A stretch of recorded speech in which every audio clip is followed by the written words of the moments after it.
The Oakland Athletics have added some depth help at first base. Hey, this is Gillis TV here on Clemhawks. If you're new to the channel, make sure you hit that subscribe button for all the more MLB news that comes out during the day. But hey, let's get to it. The Oakland Athletics and first baseman Jesus Aguilar are in agreement on a deal that will pay him $3 million. The deal for the MVP Sports Group client is pending a physical.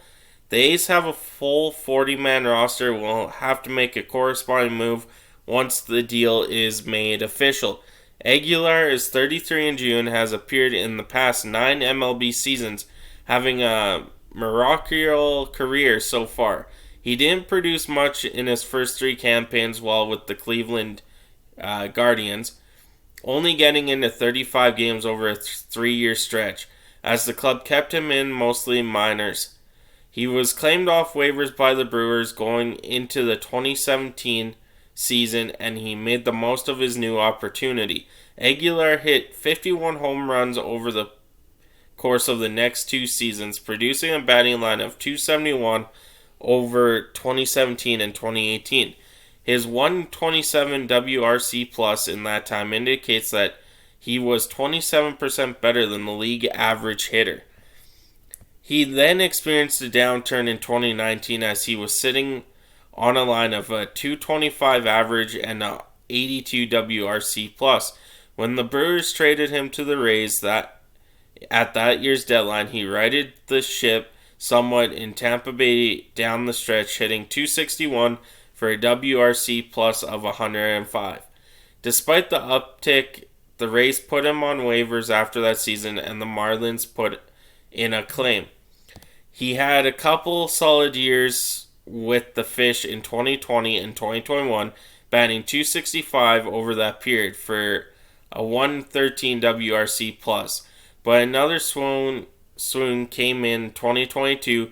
He struggled over the beginning of the season and was released by the Marlins in August.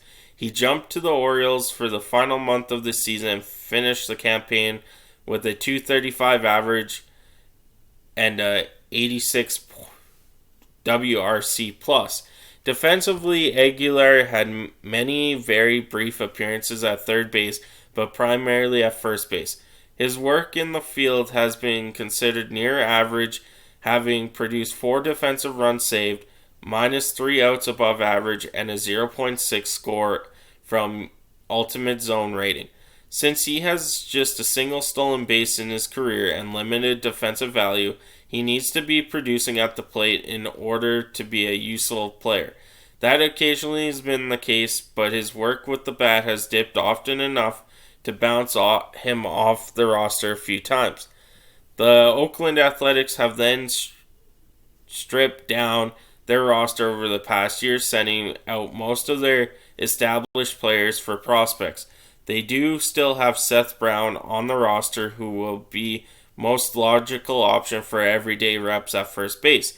However, he hits from the left side and Aguilar is right, so dividing up the playing time in a platoon could be a logical move for the Athletics. Aguilar has fairly even platoon splits over his career, but Brown has struggled against southpaws, producing a 52 WRC plus against them for his career while posting a 122 mark against righties. Brown can also play the outfield, and the club doesn't have strict designated hitter on the roster, making it fairly easy for manager Mark Kotze to fit both players in the lineup if he chooses so. If Aguilar can get back to the good groove at the plate, he could serve as a trade chip for the A's since they are unlikely to return to contention this season. Financially, this deal brings the club's payroll to $79 million per calculations of roster resource. It's unclear how much the A's plan to spend now till opening day, but they're already way beyond last year's $48 million figure per Colts baseball contracts. So like I said at the start of the video, this is more just a depth signing, a guy who could hit lefties so Brown doesn't have to go up against lefties. Fill in those shoes, be in DH. He's not going to be an everyday player, and if his batting falls down, we'll see Jesus Aguilar on waivers as soon as that happens. But hey, this is Gillis TV here on Clemhawks. Thank you guys so much for tuning in. I'm on out of here.